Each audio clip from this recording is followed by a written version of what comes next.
제가 다른 교회나 이런 또 다른 데서 이제 뭐 간증이라든가 뭐 이렇게 좀 나와서 얘기해 주십시오 하는 이런 제안도 여러 번 받았지만 우리 대성교회에서 이렇게 제가 간증을 할 수 있어서 참으로 영광이고 감사합니다. 예, 안녕하십니까. 저는 대성교회 안태호 집사입니다. 여기 아시는 분들은 다 아실 겁니다. 오늘 이 자리에 저를 세워주시고 인도하신 하나님께 감사와 모든 영광을 올려드립니다. 저는 아까 우리 목사님이 설교 시간에도 얘기하셨다시피 북한에서 2008년도에 탈북을 해가지고 2009년도에 자유를 찾아가지고 살 길도 살 길이지만 그 자유를 찾기 위해서 대한민국에 입국하게 됐습니다. 저희 고향은 우리 민족이 얼이 살아있고 우리 민족의 영산으로 잘 알려진 곳인데 혹시 거기가 어딘지 아시는 분 계실까요? 정답입니다. 박수 한번 주십시오. 맞습니다. 백두산입니다. 그 백두산 저희 고향은 그 백두산을 가장 가까이서 끼고 그 밑에 있는 이제 량강도 해산시라는 곳이 있는데요. 거기가 저희 고향입니다. 네. 근데 저희 이야기를 하자고 하면 우리 아버님 이야기부터 해야 될 것 같은데요. 우리 아버님은 이제 1945년생입니다. 그래서 우리 아버님이 5살 되시던 해에 우리 민족의 역사에서 가장 아픈 역사이죠. 일어나지 말았어야 할 6.25 전쟁이 이제 발병하게 됩니다. 그래서 우리 할아버님이 이제 그 6.25 전쟁에 참전하게 되는데요. 우리 할아버지는 6.25 참전 당시 저기 북한의 함경북도라고 있는데 함경도 거기 경찰청의 요직을 맡고 계시던 분입니다. 그래서 이제 우리 할아버님이 거기서 요직을 맡고 계셨으니까 이제 6.25 전쟁이 한창 이렇게 막 일어나가지고 한국군하고 미군이 원산항이라든가 막 남포항, 청진항 여기로 배를 타고 입항하잖아요. 그걸 이제 저지하라는 임무를 우리 할아버님이 받아가지고 결사대를 모아가지고 이제 거기서 이제 끝까지 저항하시다가 이제 포로로 거기서 잡히게 되는 거예요. 포로로 잡혀가지고 이제 처형되시게 되는데 그 이제 포로로 잡힌 거는 한국군이나 미국군한테 잡혔는데 우리 할아버님을 처형하시는 분들은 이제 또 다른 사람들이 처형을 하거든요. 그 사람들이 일명 치안대라고 해가지고 해방이 이제 8.15 해방이 되면서 북한에 이제 남아있던 여러 이제 지주 자본가 이런 우리 사회주의 이제 공산주의에서 사상에 대해서 이렇게 좀 반감을 가진 분들이 이제 한국으로 다 내려오지 못하고 거기 남아 계시던 분들이 있거든요. 근데 이분들이 8.15 해방되고 나서 북한에서 엄청난 이제 핍박을 받은 거예요. 근데 전쟁이 딱 발발하고 한국군하고 미군이 들어오니까 자유를 찾았잖아요, 이분들이. 그러니까 우리 할아버님을 악질빨갱이 이놈의 악질빨갱이다 이래가지고 우리 할아버님을 잡아가지고 온 도시를 우리 할아버님을 이제 소에다가 이렇게 매달아가지고 이렇게 돌아다니시다가 이제 사람들 다 모여놓고 보는 앞에서 처형을 했거든요. 근데 그 처형이 아주 이제 우리 같은 민족이 같은 동포가 더한 사람들이더라고요. 그분들이 소 4마리에다가 우리 할아버님을 이렇게 처형을 하신 거예요. 예, 그렇게 되면서 이제 할아버님이 그렇게 돌아가셨고, 예, 그렇게 되면서 이제 전쟁이 끝났잖아요. 그러니까 이제 북한의 이제 국호가 조선민주주의인민공화국이잖아요. 그 국호에는 이런 내용도 담겨 있거든요.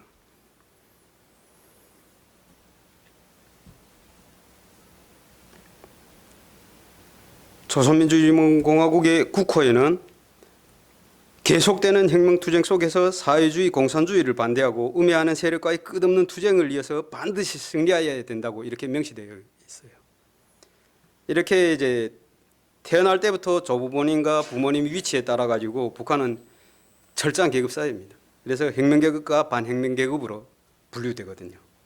그리고 또한 노동계급과 농민계급으로도 분류되는데 이걸 바꾸기라는 게 참 쉽지가 않아요. 한번 노동계급이 되잖아요. 그러면 이 사람들은 이제 그 계급으로 쭉 가고 농민계급으로 태어나잖아요. 그러면 이 사람들은 그 농민계급을 한번 바꾸려면 이게 쉬운 일이 아니에요. 노동자는 농민으로 될 수 있는데 농민이 노동계급으로 바꾼다. 이거는 그래서 바꾸려면 군대에 가는데 그 군대에 가서도 제대돼도 이 사람들은 다시 배치되는 게 자기 고향 농촌으로 가거든요. 그래서 철저한 계급 사회로 이렇게 나뉘는 사회입니다. 이러한 사회 속에서 우리 아버님이 이제 전쟁이 끝나고 북한에 이제 사회주의 토대를 마련하면서 김일성이가 이제 잘한 게 뭐냐면요. 이제 애국 열사, 혁명 열사, 전사자 가족들, 그러니까 나라를 위해서 목숨을 바쳐서 이렇게 자기한테 충성한 사람들을 위해서 이 사람이 이런 사람들이 자녀는 나라에서 책임지고 우리가 키운다. 이런 명분하에 우리 아버님도 이제 그게 이제 할아버님이 그런 공로를 세웠으니까 우리 아버님을 이제 북한에서 최고 엘리트 양성기관이라고 하면 김일성 정치대학을 꼽거든요. 그 이제 김일성 정치대학에 입학하게 되는데 당시 우리 아버님이 이제 김일성 정치대학 입학할 당시에는 그 대학 명칭이 김일성 정치대학이 아니 됐어요. 송도 정치대학이라고 개성 송도에 위치하고 있었거든요. 그러다가 이제 그 김일성 정치대학 건물을 평양에다가 그 대성산 그쪽에다 크게 지으면서 이제 그 대학을 이전하게 되면서 그 대학 명칭을 김일성 정치대학이라고 개칭하게 되는 거예요. 이때 이 송도정치대학 우리 아버님이 다니실 때 이 대학에 누구가 계셨냐면 김정일이 이복 동생 김평일이라고 이 사람도 이제 이 대학에 같이 다녔다고 합니다. 그리고 대학을 졸업하고 우리 아버님이 이제 배치받은 데는 이제 우리 아버님이 그 제 고향이 양강도라고 했잖아요. 그 양강도 사로청이라고 있는데 이게 사로청이 뭐냐면 사회주의 청년동맹이라 해가지고 젊은 친구들을 이렇게 조직으로 꽉 묶어놓은 그런데 이제 그 간부로 배치되게 되는 거예요. 그래서 간부로 배치되어서 일하시다가 이제 거기 사로청은 40대가 이렇게 지나가면 사로청 일꾼을 못하는 거예요. 이렇게 다른 데로 이렇게 보내거든요. 그래서 우리 아버님이 다른 곳으로 이제 이적하게 되는데 거기에 이적한 게 어디냐면 북한에서 시제품이라고 하는 기업인데요. 이 기업은 뭐 하는 데냐면 구호 제품을 만드는 데라고 구리공이라고 하는데 김일성이나 김정일이나 이런 사람들 연예나 그다음 다른 나라에서 뭐 손님들이 오고요. 이러면 거기 연예 석상을 쫙 차리잖아요. 그럼 거기에서 이제 거기 북한 술을 이렇게 해외에서 수출해 온 술도 있지만 북한에서 자체로 만든 술들을 이렇게 쫙 진열하는데 그 술을 만들고 그 사람들이 이제 음식에 쓰이는 당면이라든가 이런 걸 만드는 데를 우리 아버님이 초급당 비서라 해가지고 이제 그 길을 들어가게 되는 거예요. 그리고 우리 어머니는 이제 북한의 김책공업대학이라고 그게 물리학과를 졸업하신 분인데 머리가 참으로 비상하셨어요. 이런 과정에서 저는 이제 사남매 중에 이제 3대 독자 외아들 장남 맏아들로 태어났었습니다. 그래서 저희 어린 시절은 참으로 남부러울 게 없었고 우리 동네에서도 우리 집은 지주로 불릴 정도로 아주 잘 살았습니다. 우리 여기 탈북한 우리 탈북민들 중에는 일명이 우리 남방가일이라고 불리죠. 한국에서는 그 남방가일로 불리는 귤이나 바나나 이런 거를 북한에서 접해본 분은 몇 없는 것 같아요. 제가 TV나 이런 거 봐도 이제.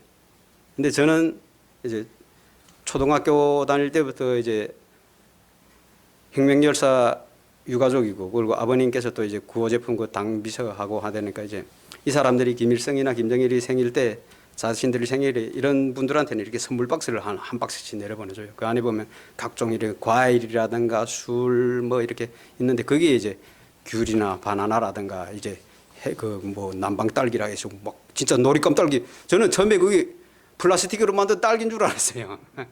그런 것도 이렇게 내려요. 그래 저는 어릴 때부터 이런 걸 먹고 자랐고 해가지고 그만큼 이제 저희가 엘리트고 이제 잘 사는 가정에 이제 일명 상류층이죠. 상류층에 속하죠.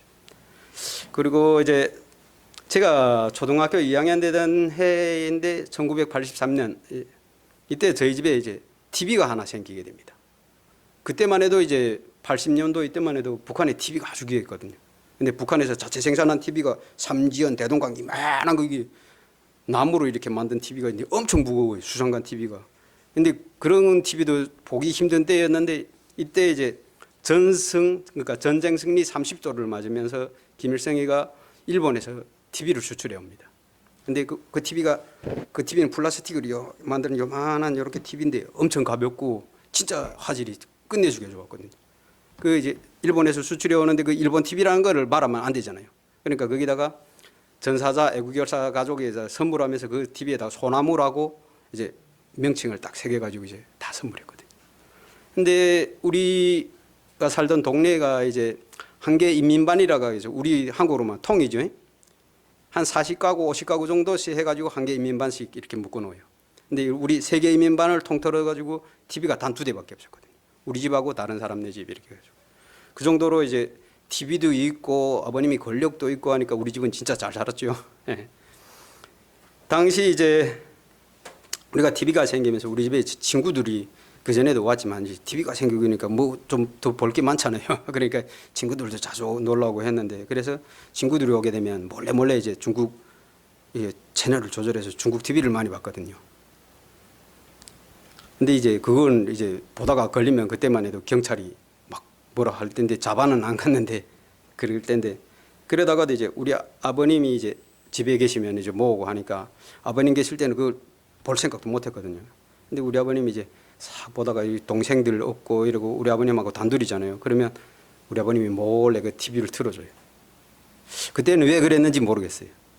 지금 생각해 보면 제 세계관에 그런 걸 심어주려고 그랬던 것 같아요. 한 번은 이제 제가 한 번은 아니고 여러 번 이제 친구들을 이제 데려다가 TV다 보다가 이러다가 이제 우리 집에 이제 음식이 우리는 잘 살고 이러니까 그때만 해도 이제 배급제도가 살아있을 때인데요.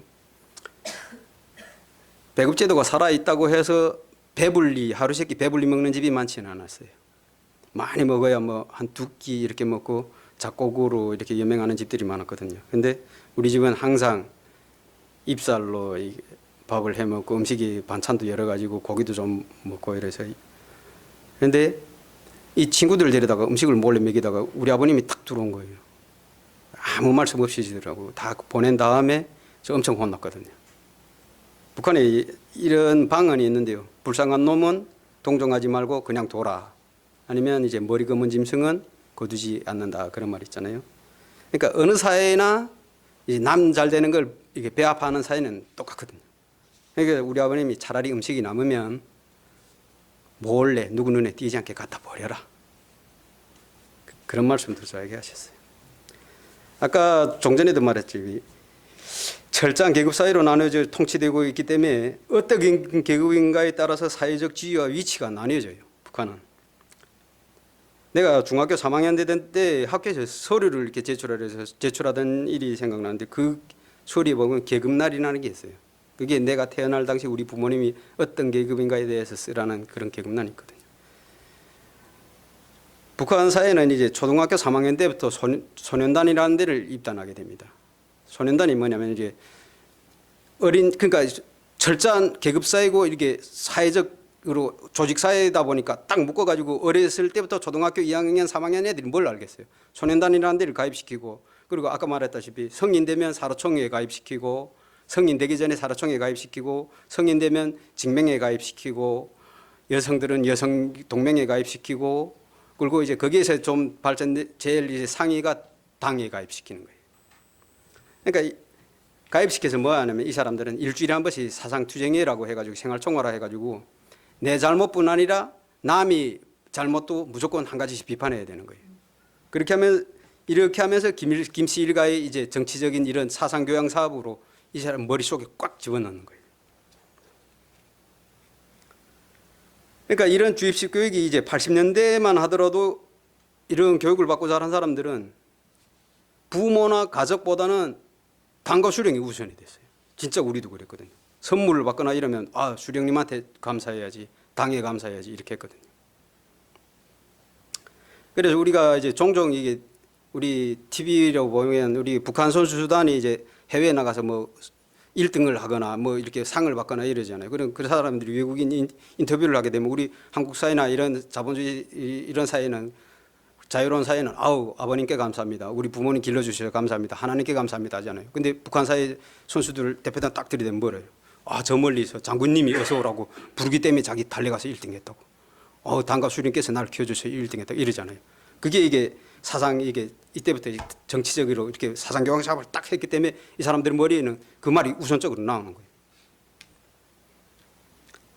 이런 사회에서 저는 이제 초등학교 때부터 학생소년회관이라고 해가지고 거기에 이제 가서 바이올린도 배우게 됩니다. 근데 북한 사회에서 이제 악기 하나 다룬다 하게 되면 아까 이제 잠깐 얘기도 했지만 진짜 천재적이지 않으면 돈 많고 엘리트 이렇게 권력 있는 집안이래야 배울 수 있는 거거든요. 그러던 1989년 북한에서 13차 세계 청년학생 축전이라고 열리는데요. 이것을 이제 북한에서 실시간으로 이제 생중계하게 됩니다. TV로. 이때 제일 큰 사건이 일어났는데 이 사건은 뭐냐면 지금은 은퇴한 전 민주당 의원 임수경 씨라고 있습니다. 이 임수경 씨가 전대협 대표로 북한 세계 청년학생 13차 청년학생 축전에 참가하게 되거든요. 근데 이 일을 북한에서 아주 잘 이용해서 통일의 열풍을 그때 확 불러일으키거든요. 김일성이 살아계셨을 때 이 사람이 입버릇처럼 말한 말이 뭐냐면요. 자기 생애 최고의 수건은 가장 자기가 수건하는 거는 조국 통일이다. 내 대에 무조건 조국 통일을 해서 후대에게 물려주겠다. 이것도 있거든요. 그래서 임수경 씨가 이게 방북을 해가지고 막 뭐 조국 통일 이렇게 막 외치고 다니고 하니까 임수경을 통해서 임수경을 통일이 꽃이다.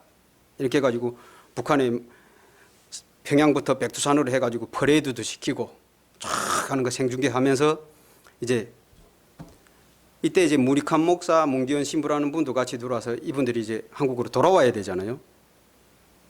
임수경 씨가 어떻게 북한을 들어올 때는 어떻게 들어왔냐면 제3국을 통해서 독일에서 비행기 타고 베이징에 와서 베이징에서 고려항공 타고 북한으로 들어왔거든요. 근데 갈 때도 그렇게 가야 될 거잖아요. 근데 갈 때는 어떻게 갔냐면 북한 애들이 임수경 씨를 잘 조정을 했죠. 그렇게 가지 말고 이왕 네가 이제 통일이 꽃이다 이렇게 했기 때문에 갈 때는 판문점으로 해서 가라.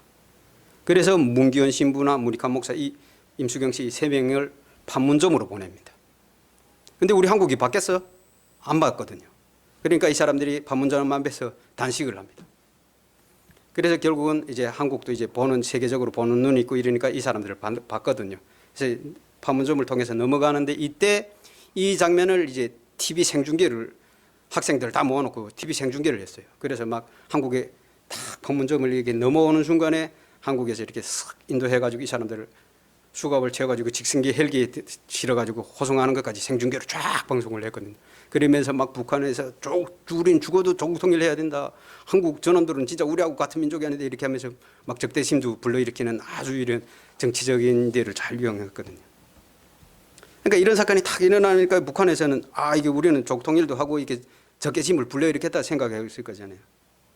그러나 이때 많은 사람들이 지식을 가지고 머리에 생각이 있는 사람들은 의문과 물음표를 갖게 되는 거예요. 저 또한 이제 그때 세계관이 막 요동치기 시작했거든요. 왜? 임수경 씨가 북한에 왔다 가면 한국에 와서 죽을 줄 알았거든요. 처형되거나 막 이렇게 임수경 씨 가족이 막 다 이렇게 어디로 잡혀가거나 이럴 줄 알았거든요. 근데 이게 북한에서 이제 소식이 들려와요. 임수경 어떻게 됐다. 근데 임수경 씨가 막 그 판문점 넘어가고 막 이렇게 막 한다 할 때 북한에서 이렇게 소문이 엄청 무수하게 들었어요. 임수경 아버지가 한국에서 돈이 엄청 많은 사람이다. 오빠는 계례군에서 국군에서 아주 장성급이 있는 사람이다. 그렇기 때문에 임수경 씨가 넘어가기만 하면 아버지 재산도 뭐 몰수당할 거고 오빠는 물론 이렇게 다 이렇게 될 거다. 이렇게 생각했는데 3년형인가 받은 걸 알거든요. 그러니까 이 생각이 엄청 물음표가 많이 달리는 거예요. 그래서 제가 이때 왜 물음표가 달릴 수밖에 없냐면 바꿔놓고 이렇게 생각하면 내가 만약 북한에 있던 내가 만약 삼국으로 한국에 들어와서 이런 뭐 세계 청년학생 축전에 참가하고 판문점으로 내가 조국 통일한다고 이렇게 넘어가는 거예요. 북한에서는 가만 놔둘까요? 만약 내가 그렇게 되면 북한에서는 내가 판문점 넘어간 순간에 그냥 쥐두새도 모르게 나 잡아서 그냥 공개적으로 사람들 다 보는 앞에서 뭐 총살을 하든 뭐 화형식을 하든 했을 거고 우리 가족은 다 그 누구도 모르는 정치범 관리소 한번 들어가면 평생 나오지 못하는 그런 데였을 거란 말이죠. 그래서 제가 여러 가지 질문을 많이 안고 물음표를 던지다가 고민하다가 이제 우리 아버님이 엄청 무서운 분이거든요. 저 군대 나가기 전까지만 해도 아버님이 야 태호 여기 앉아 이러면 무릎 딱 꿇고 앉았거든. 그런데 물어봐야 되잖아요. 그렇다고 남한테 물어볼 수는 없잖아요. 그래서 아버님한테 물어봤거든요.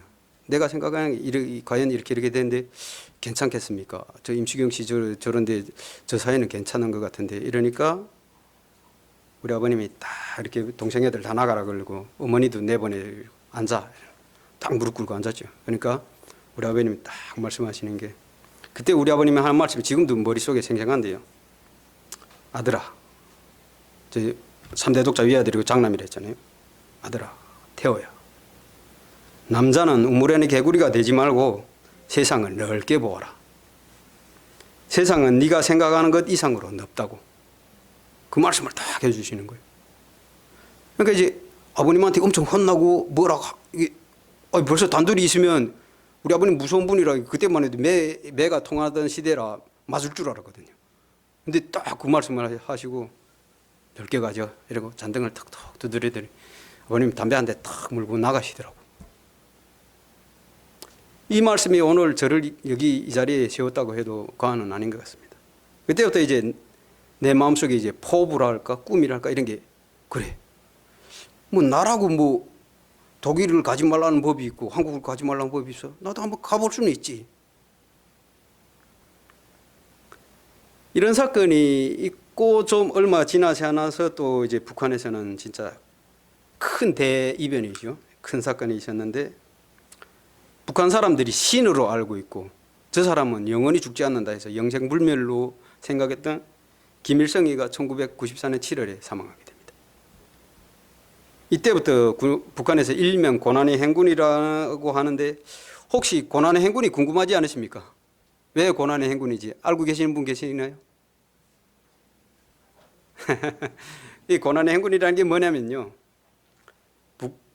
김일성이가 산에서 항일 무장 투쟁을 했다고 우리는 배웠거든요. 이때 일본군이 이제 우리 김자진 장군이나 이런 분들 있잖아요. 이런 분들이 이제 항일 투쟁 막 만주에서 막 하니까 일본 애들이 이 사람들을 멸족을 시키겠다고 대토벌 작전을 벌이거든요. 그래서 백두산을 비롯해서 만주 여기를 일본 군을 대대적으로 투입해서 그 이제 항일혁명 말살 이게 할 때 김일성이도 이때 이제 그 추운 겨울에 막 거의 잡힐 뻔하면서 막 병 걸려서 죽을 뻔했거든요. 근데 그때 고비를 어떻게 잘 살아서 넘기니까 결국은 해방이 되고 지금 통일도 뭐 저거 이제 자기가 대통령도 됐잖아요. 그러니까 이 김일성의 회고록에다 이때를 우리가 고난의 행군이다 이렇게 적었거든요. 그런데 북한에서 이제 김일성이가 죽고 그다음에 이제 막 사람들이 이제 동요 시작되는데 김일성이가 딱 죽고 나서 이제 구소련이 이제 붕괴가 됩니다.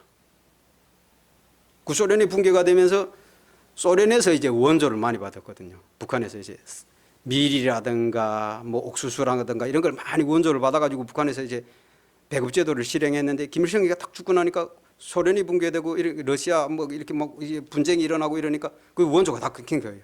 그때만 해도 중국하고 북한이 그닥 관계는 좋지 않았거든요. 소련하고 더 좋았지. 그러니까 이때 이제 고난의 행군이라고 해가지고 그때 김일성이 말한 그 고난의 행군은 조금만 참으면 우리 승리할 것이다 했잖아요. 근데 결국은 실패로 돌아갔거든요. 이때 3년, 이 고난의 행군은 3년이라고 일명 말하는데 3년이 아니죠. 지금도 지금 북한에서는 이어지고 있는데요. 이때 3년간 이제 먹지 못해서 아사로 굶어 죽은 사람이 비공식적으로는 한 300만 명 이상이 되거든요. 북한에서 통계 그냥 지들이 그냥 우리 한 200만 명 좀 더 넘게 죽었다 이렇게 하는데 우리가 알고 있기로는 이제 한 300만 명 이상 이렇게 돌아가신 걸로 알고 있어요.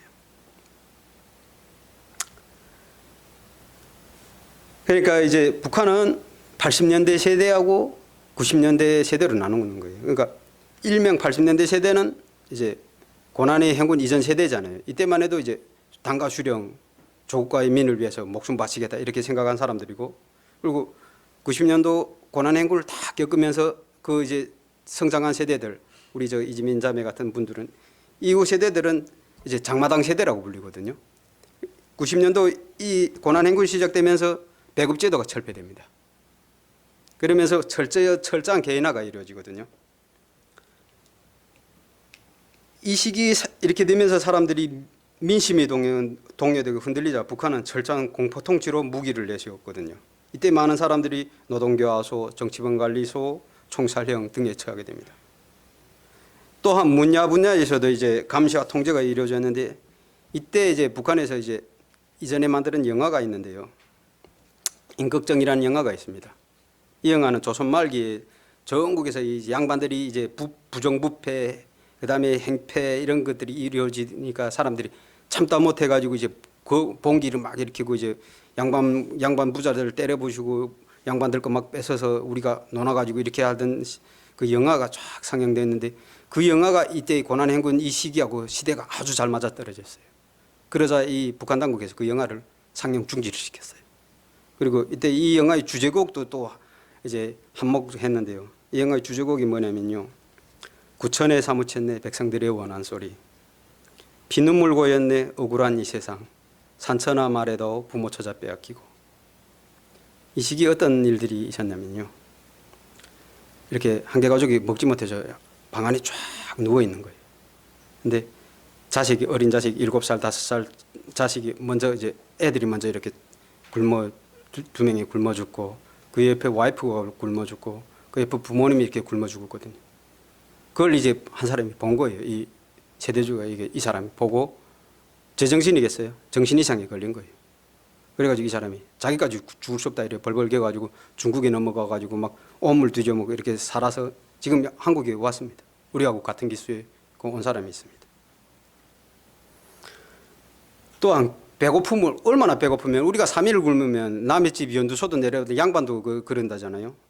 근데 배고픔을 견디지 못해 이제 전선을 이렇게 구리로 된 전선을 잘라가지고 이제 중국에다 팔면 이제 쌀을 바꿔 먹을 수가 있었거든요. 근데 그 전선을 잘라서 팔았다고 잡아가지고 총살형에 처해는 거예요. 그리고 또 쌀 한 톨 구하겠다고 이제 자기 이제 자식을 중국에다가 파는 부모들도 있었고요. 이렇게 사회 전반에서 큰 변화가 일어나면서 김정일이가 어떤 말을 했냐면요. 북한 연선에 있는 청소년들 없이도 우리는 조국 통일을 할 수 있다. 이 말이 뭐냐면요. 북한은 남자는 17살 되면 다 군대를 보내요. 근데 이때 연선 지방에 있는 이게 장마당 세대 애들 머릿속에는 당과 수령, 조국과 인민보다는 나 자신, 내가 죄를 누르고 들은 내가 살아야 된다. 이런 생각을 가지고 있는 사람들이 많았거든요. 그러니까 김정일이가 너 연선 지방 애들 없이도 우리 조국 통일할 수 있다. 그 정도로 이제 사상 못 잡은 거예요.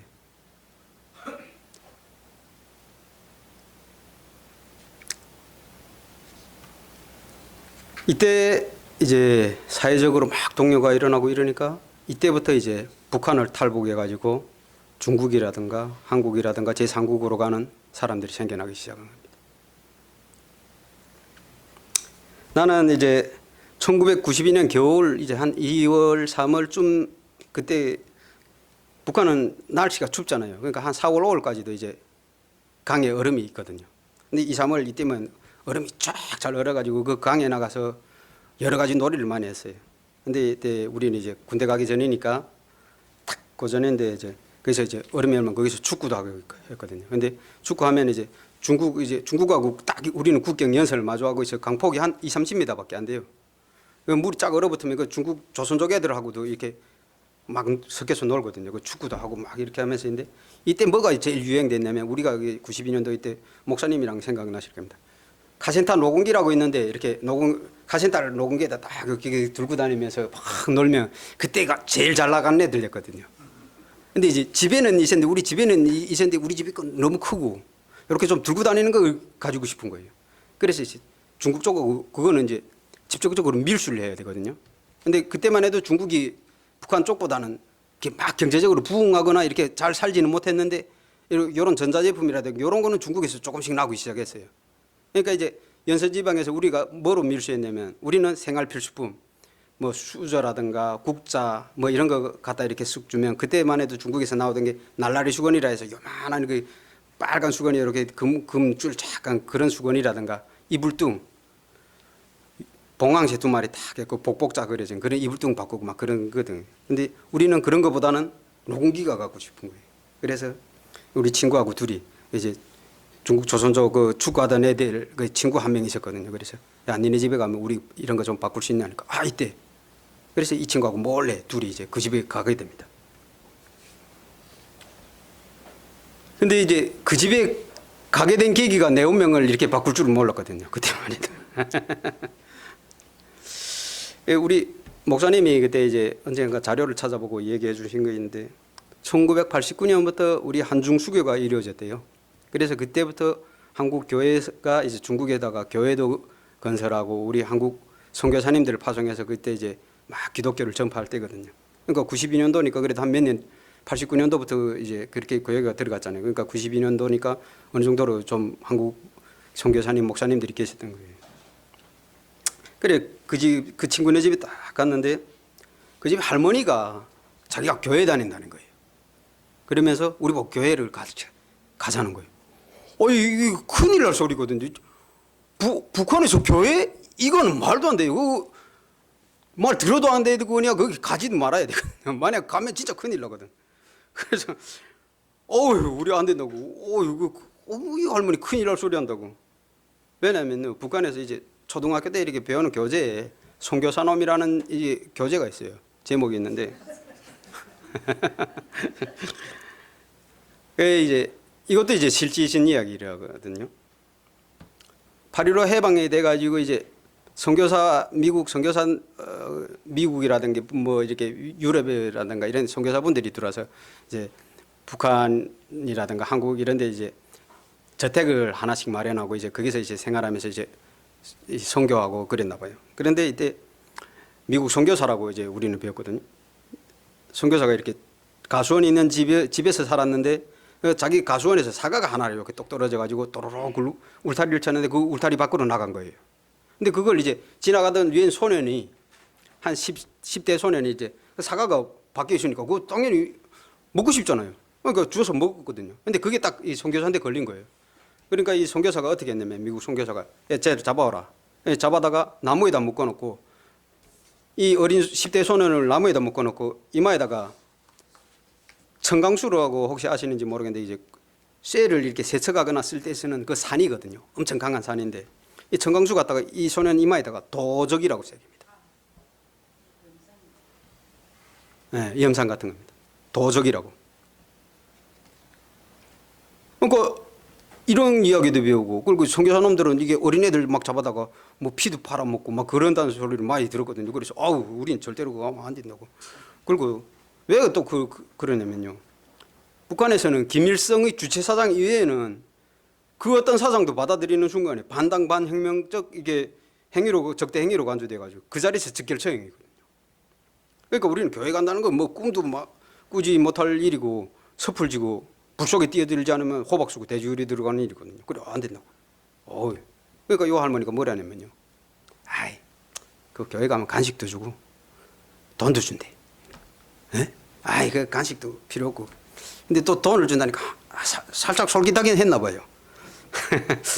그러니까 그래도 됐어요. 우리는 그냥 녹음기만 이렇게 가지고 갈 거니까 여기 있을게요. 이러니까. 그러니까 요 할머니가 뭐라냐면 그래 그러면 가지 마. 근데 이 나이 먹은 할머니가 이게 길을 가다가 이게 2월 3월이면 이제 중국 쪽에도 눈이 많이 오거든요. 그리고 이제 사람 다니는 길만 이렇게 눈을 싹 쓸어놓고 이제 또 해가 낮에는 살짝 녹았다가 밤에는 얼고 하니까 길이 많이 미끄러울 거잖아요. 그러니까 이 할머니가 야 그래도 이 할매가 저기 그 교회까지 가는데 그래 길이 미끄러우니까 인간적으로다가 그 손은 좀 잡고 거기 앞에까지만 좀 데려다 다오 이러는 거예요. 지금 생각은 그 할머니가 지혜가 대단하죠. 이 전도는 원래 이렇게 해야 되는가 보다. 그래서 알았다고 그러면 할머니 그 부탁인데 그 어린애들 또 할머니 그렇게까지 말하는데 안 들어줄 수는 없잖아요. 그래 알았다고 이래 할머니 손잡고 이렇게 같이 갔거든요. 그래서 싹 가서 봤는데 교회라고 생각해가지고 우리는 옛날 북한 TV에서 본 것처럼 검은 건물이 이렇게 삐죽하고 십자가 이렇게 동이 딜링 이런 건물인 줄 알았거든요. 그러니까 그냥 자그마한 중국집이에요. 그 중국집이 대문 앞에다 그냥 교회 십자가 요만한 거 이렇게 하나 걸어놓은 그런 집이더라고요. 그 집 앞에 딱 가서 멈추니까 할매가 조금만 있어라. 좀 잠깐 들어갔다 나온대. 근데 날씨도 어둑어둑해지고 그러니까 그 할매 혼자 버리고 올 수는 없잖아요. 그래서 알았어 기다릴게요. 이렇게 기다리는데 조금 있다가 웬 중년 남성하고 이렇게 둘이 같이 나오는 거예요. 뭐지? 이러니. 근데 이번에 탁 나와서 얼굴 하나 미소 짓고 나왔는데 와, 그 미소가 얼마나 따뜻하던지요. 그러면서 싹 나와가지고 아우 이렇게 손 딱 잡으면서 아유 형제님 고생 많아요 이렇게 손 딱 잡는데 아우 그 손이 또 왜 그렇게 따뜻한지요. 근데 지금 생각해보면 그 우리 한겨울이 그 할매 손 잡고 갔으니까 손이 시릴 수밖에 없잖아요. 근데 이분은 그 안에 계셨으니까 나와서 손 잡으니까 얼마나 따뜻했겠어. 근데 그 왠지 그렇게 따뜻하더라고요. 그러면서 아유 들어서 차나 한 잔 마시고 손이나 녹이고 가라는 거예요. 아니 근데 밖에 좀 추워지니까 이 자물을 엄청 춥거든요. 한 마이너스 한 20도 이상씩 내려가는데 그래 야이 팔이라도 녹이 가자. 그래서 일단 그 안에 들어갔어요. 그러니까 이게 목사님이 차 한 잔 이렇게 쫙 내오면서 한 잔씩 마시라는 거예요. 그럼 한 잔 마시는데 이제 자기가 지금 생각해 한국 선교사님이시거든요. 그때만 해도 중국 사람인 줄 알았거든요. 근데 딱 얘기 들어보니까 한국 분이시더라고. 우리 한국 분들 워낙 요 말씨가 이렇게 사근사근 녹이잖아요. 안 그래도 따뜻한데 말씨까지 사근사근하니까 여기 싹 녹대요. 그래가지고 이게 탁 있는데 이분이 자기 교회 이야기는 할머니 데서 들어서 하니까 교회 이야기는 절대로 아니니까 뭐 차 한잔 마시는 동안 이야기 하나만 들어도 괜찮지 않냐고. 뭐 괜찮아요. 해봐요. 이랬지. 그러니까 그때 이제 이 목사님이 저한테 사과나무와 호박농출에 대한 이야기를 해준대요. 그러니까 이거 교회하고 하나 상관없는 이야기잖아요. 사과나무, 호박농출, 뭐 괜찮아요. 해봐요. 이랬지. 그러니까 이 목사님이 탁 얘기하는데 어느 한 옛날에 한 신사가 개나리 보침을 하나 딱 메고 길을 나섰다는 거예요. 근데 이제 때늦은 가을이라 산천 구경을 탁 하며 가는데 가을 바람이 얼마나 그 싱그러워요. 열매들 무르익고 그런 바람 생글생글 불어오면서 가을 청취를 탁 감탄하면서 가는데 한참을 걷고 보니까 다리도 좀 아파오고 허기도 살짝 지거든요. 어디 쉬어갈 데 없나 이러고 싹 보는데 저기 이렇게 언덕이 하나 싹 있는데 거기에 사과나무가 있는 거예요. 근데 사과나무가 얼마나 아름드리 나무 그 사과가 이렇게 주렁주렁 많이 달렸는지 그 그늘 밑에 들어가면 햇빛도 안 보일 것 같거든요. 그러니까 저기서 쉬어가야 되겠다 이러고 이제 이 사람이 터벅터벅 걸어서 그 사과나무 밑으로 간 거예요. 그래서 싹 앉아서 이제 바람이 싹 불어오니까 앉아 있으니까 이제 사과나무를 올려다봤는데 사과나무 엄청 아름드리 나무고 가지 많고 굵은 가지에 사과가 진짜 주렁주렁 매달린 거 보이는 거예요. 야 사과 참 잘 열렸다 이러고 보다가 밑을 이렇게 눈길을 들어서 밑을 이렇게 내려보니까 그 밑에 고래등 같은 기아집이 아낙한짜리 그 기아집이 쫙 있는 거예요. 그 기아집 마당에 딱 보니까 탈곡하느라고 하는 일꾼들도 있고 물기는 안악들도 있고 대청마루에 탁 대통 들고 이렇게 감시하는 양반도 앉아 있고 쫙 보다가 이렇게 보니까 그 고래등 같은 기아집 지붕 위에 호박농출이 이렇게 쫙 갔는데 거기 호박이 이따만한 호박들이 쫙 주렁주렁 매달려 있을 거잖아요. 근데 그 호박들이 하도 크니까 그 호박 우리가 크면 어떻게 해요? 새끼줄로 엮잖아요. 그래서 새끼줄로 이렇게 쫙 엮어놓은 거 보이는 거예요. 그래서 호박을 내려다 봤다가 사과나무를 내려다 봤다가 호박을 내려다 봤다가 이러다가 이 사람이 무릎을 딱 치면서 자기 하나 생각난 게 있거든요. 이 사람도 이제 우리처럼 하나님 믿는 사람은 아닌데 이제 누군가가 하나님 이야기를 했겠죠. 하나님께서 세상 만물을 창조하시고 모든 걸 다 세상 이치에 맞게 이제 설계를 하셨다. 근데 이 사람 생각하기는 딱 보니까 에이 하나님이 거짓말했네 이러는 거예요. 왜 거짓말했다 생각? 내가 보기에는 이런 아름드리 나무에 이만한 가지 사과나무 가지 이 가지에 이 사과 도대체 요만한 거 이렇게 조롱조롱 매달아 놓고 호박농출은 요 약한 호박농출에 아니 호박 생각해봐요 얼마나 큰가 이만한 호박들을 매달아 놓고 사람이 힘들게 그 새끼줄로 이렇게 묶어놓게 하고 저걸 바꿔서 이렇게 해놓으면 되지 않냐고. 아니 이 굵은 나무 가지에다가 이만한 호박을 척척척척 매달아 놓고 요만한 호박농출이 여러 사과를 매달아 놓으면 얼마나 좋아요. 호박농출도 고달프지 않고 사과나무도 뭐 튼튼하니까. 그러니까 하나님이 그 뭐 세상 만물 다 창조했다는 게 거짓말이네. 짧은 내 생각보다 못하네. 이래 생각하고 있다가 이제 앉아서 이제 가리고 이제 살짝 허기도 지고 힘들기도 하니까 자기도 모르게 누워서 이렇게 깜빡 잠이 드는 거예요. 어느 정도 자다가 이제 있는데 바람이 산들산들 불어오니까 사과가 이렇게 메달에 툭 떨어진 거예요. 사과 딱 떨어졌는데 한 알이 이 사람이 자고 있는 얼굴이 정통으로 팍 떨어져 있다가 이 사람이 깜짝 놀라 일어나니까 사과가 띠그락 굴러가거든요. 이때 이 사람 깜짝 놀라 딱 일어나 보면 사과 보고 그 다음 다시 호박 보고 사과 보고 이러니까 무릎 딱 꿇고 앉은 거예요. 어이구 하나님 죄송합니다. 이야기는 여기까지 끝나거든요. 이야기 다 들으니까 그럴 수도 있겠네 이러다가 딱 생각을 당한 거예요. 이 사람 하나님 얘기 안 한다. 그렇게 하나님 얘기를 싹 해버린 거예요. 우리 선교사님. 그러니까 선교사님이 그렇게 이야기하니까 당했네 하는 생각이 드는데 그 이야기는 재밌잖아요. 그러면서 그래도 뭐라고는 못하잖아요. 여기까지 와서 이야기들은 그래 이젠 가겠다. 그래 갑시다 빨리 할매 빨리 가요 이러니까 가야지 이러니까 목사님이 가더라도 이거 바꾸고 가라고 이러면서 중국 돈으로 50원씩 지어주는 거예요. 근데 그때 50원 엄청 큰 돈이거든요. 그 50원 100원 둘이 100원 받았잖아요. 녹음기 하나가 그때 중국 돈으로 한 20-30원씩 할 때거든요. 녹음기 몇 개 살 수 있는 돈이잖아요. 이 큰 돈 받으니까 기분이 어째질 것 같더라고요. 그래서 아싸 이러고 야 가자 이랬는데 목사님 또 손 딱 잡는 거예요. 왜요 또 이러니까 얘기 들은 거는 들은 거고 노래 하나만 하고 가요 이러는 거예요. 돈 안 받았으면 그냥 나왔겠는데 또 돈도 많이 받았겠다 이러니까 또 그냥 못 나왔잖아요. 그래 앉았어요. 그래서 이렇게 앉았어요. 동그랗게 앉아서 손 잡고 이제 그 목사님이 노래를 부르시는데 그때 이제 요한복음 3장 16절 이 노래 부르시는 거예요. 이제 손을 잡았다가 노래 시작하니까 이 할머니하고 이 선교사님은 동작도 같이 하대요. 하나님 세상을 이처럼 사랑하사 독생자를 주셨으니 누구든지 예수 믿으면 멸망하지 않고 영생을 얻게 하려 하느니 요한복음 3장 16절 딱 부르시는 거예요. 근데 이 노래를 제가 딱 그때 한 번 들었거든요. 근데 이 노래를 저는 평생 기억하고 있습니다. 정말로 하나님은 살아계십니다.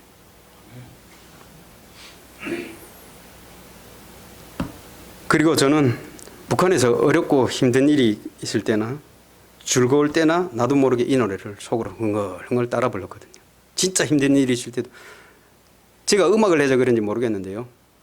사람이 너무 절망에 빠지고 힘들 때에도 노래가 나도 모르게 나오고 기쁠 때도 나오는데 이 노래가 흥얼흥얼 나오는 거예요. 지금 여기 앞에 계시는 우리 이지민 자매도 있지만 우리 이지민 자매 처음 만났을 때도 내가 이 노래 알려줬어요. 근데 북한에서 이런 노래 알려준다 이거 쉬운 건 아니거든요. 근데 하더라고요. 저는 이 기회를 빌어서 이렇게 고백하려고 합니다. 하나님은 북한에도 계십니다. 기도드립시다.